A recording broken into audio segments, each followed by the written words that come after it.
I did said a lot of budget phones are coming out this year and some of them have just been released. I've got fantastic two budget phone for you and one old flagship that performs like a newer flagship at a budget price. So let's see what they have to offer and help you decide which one is the best for you. The Infinix Note 50 definitely deserves to be number one on my list, so I will just leave it there. The build quality impressed me. It is giving Samsung Note 5 with that boxy design. Look at this phone compared to the Galaxy S25 Ultra. It looks solid, right? But this kind of design isn't for everyone, you know. Some people prefer a sleek look like the one we have on the Tecno Camon 40 with its curved screen. But like I said, I'm now a complete fan of flat displays. The camera cutout and its arrangement are pretty nice too, adding a distinctive touch to this phone's appearance. Just because the design looks so good doesn't mean it is not durable. They use some kind of special aluminum on this phone. Armor alloy frame. It is a fusion of Damascus steel and aluminum alloy, providing enhanced durability and a premium feel. Infinix employs a hyper-casting process, melting aluminum alloy at 700 degrees Celsius and injecting it into mud with 600 tons of pressure. This technique eliminates up to 22 welding points, resulting in a lighter yet more durable structure. Do I really need saying all that? The front glass is tough, though not a Gorilla Glass. This device boasts an IP64 rating, offering protection against dust and water splashes. There is RGB light at the back that reacts to the activities and it is customizable. Display also saw big improvements. Apart from a noticeably thin bezels, it now supports 144 Hz refresh rate. Even with the high refresh rate, the quality doesn't drop. The color is sharp, vibrant and vivid. It is a large phone featuring a 6.78-inch AMOLED panel, 1080p. The display can reach up to 1300 nits peak brightness, ensuring visibility even under direct sunlight. This phone comes pre-installed with Android 15. Infinix promised 2 years of OS update. The OG MediaTek Helio G100 powers this phone. We are familiar with the performance of this chip. It handles gaming decently, not at the highest graphics setting. You can multitask also, but you don't want to push this phone too hard. You have to use it moderately. Remember, it is a budget phone. Don't expect too much when it comes to performance. As long as you use this phone moderately, you won't experience any lag because the 8GB of RAM on this phone is more than enough, plus 256GB of internal storage, but there is no memory expansion. Camera on this phone is not the best, but definitely among the best in this price. It has a 50 megapixel wide lens, which will serve you well in any condition, whether in a good lighting condition or where there is no light, with optical image stabilization. 13MP front camera is also good for selfie. This phone also comes with a lot of AI features, more than 10 AI features. Circle to Search is the most useful AI tool for me. There is Object Eraser, all these AI assistants and more. The 5200 mAh battery is impressive. The 45-watt fast charging is even more impressive. The 30-watt wireless charging via Max Charge is spectacular.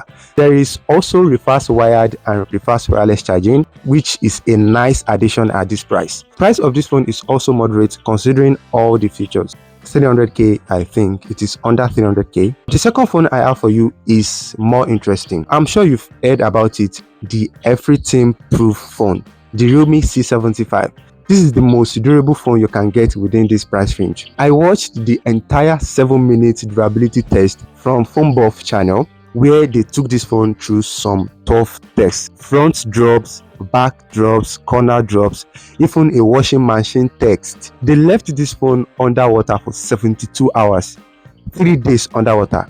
That's crazy, man. Realme clearly understand all possible ways someone can accidentally drop their phone, and they built this one to survive them all. They went with plastic at the back, armor shelled glass on the front, IP69 rating. That's what helped it to survive 3 days in water. Although nobody is buying this phone with the intention of doing all these crazy stunts, but just in case you accidentally drop your phone on a brick or in a water, or you get caught in a rain, you will still be able to pick up your phone in one piece. This phone is not missing anything budget phone should have. The durability is just a plus. The display is standard 6.72-inch LCD Full HD 90Hz 1080p display. It is bright and sharp, but outdoor usage can be a little bit challenging because it maxes out at 690 nits in the highest brightness mode. That means this phone is not super bright outdoors. We have Android 14 here with Realme UI 5.0. You might be thinking, why Android 14? Why not 15? Well, this phone was released last year December, and it is just becoming available in Nigeria market, so I think it will support Android 15 eventually. This phone is powered by the MediaTek Helio G92 Max. It can get you through all your daily tasks, multitasking and casual games. This chip is not as powerful as the Helio G100, so you should keep your expectation low. The RAM goes up to 8GB of RAM and the storage up to 256GB. Memory expansion is available if the inbuilt storage is not enough. The camera will take decent photo. It has an impressive camera with a 50 megapixel wide lens at the back. Another impressive thing about this phone is the battery. It has a 6000 mAh battery. It supports 45-watt fast charging. 5000 is the most popular battery capacity we've been seeing. The extra 1000 is something.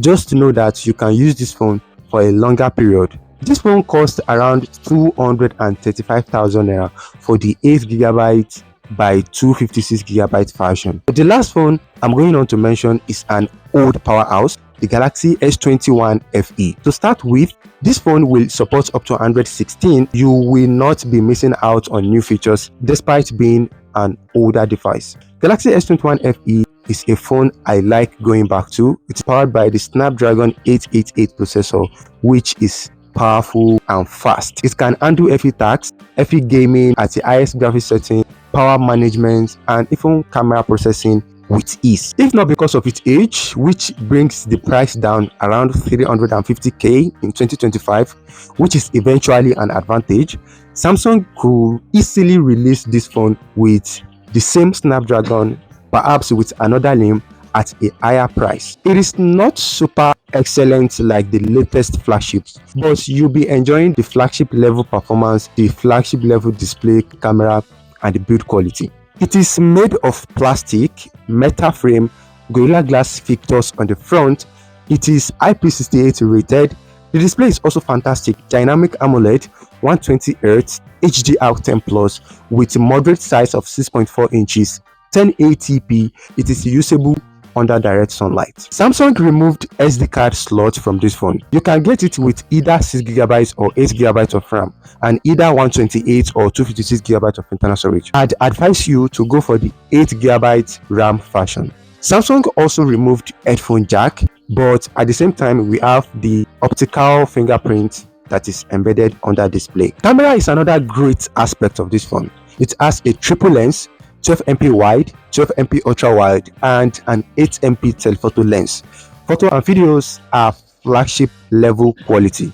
You can also shoot 4K videos on this phone. The 32 megapixel front camera can also shoot 4K video. The battery is not small, it is not big either. It is a 4500 mAh battery, which is moderate. You can expect up to 6 hours of screen on time. Newer phones do have better batteries though. Share your opinion if you are using the Galaxy S21 FE or you've used it before. Do you think it offers more value compared to the newer budget phones? I also have a couple of videos on the best phone you can get for 150, 250 and 350k budget. Check the link in the description. Subscribe to this channel if you are new. Thanks for watching this video, and we'll catch you guys in the next one.